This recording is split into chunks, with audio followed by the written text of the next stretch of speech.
In interrogative sentences, we are saying about auxiliary verbs or helping verbs.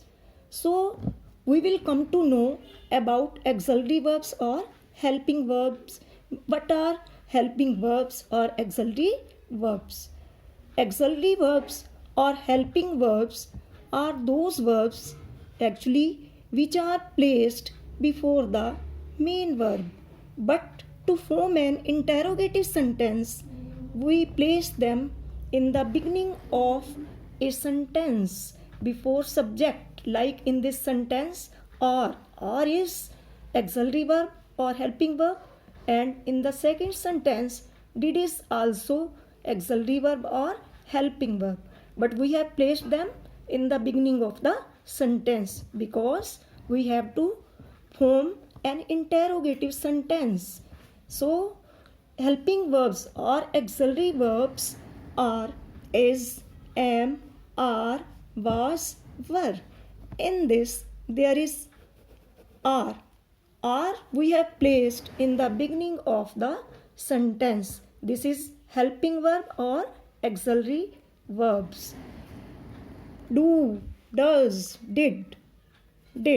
In second sentence, we have placed did in the beginning of the sentence before subject.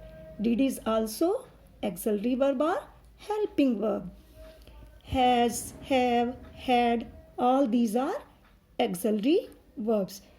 Except these auxiliary verbs, all modal auxiliaries are also placed to form a question in the beginning of the sentence, like can, could, may, will, shall, should, etc.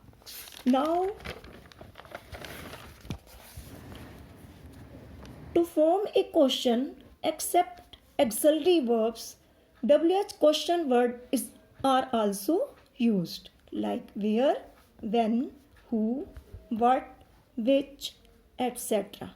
So all these were about interrogative sentences.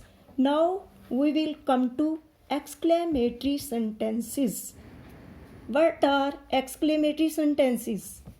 The sentences which express excitement or emotion are called exclamatory sentences. They start with a capital letter and end with an exclamation sign like this. These sentences show sorrow, happiness, means sorrow and happiness in excitement, like oh, how long the queue is, what a beautiful scenery, alas, I am undone, hooray, we have won the match. All these are exclamatory sentences. Now we are going to over this class, and your homework will be sent in the form of some sentences. You have to do in your rough notebook. Answers will be sent to you, then you will match them and then do in fair notebook.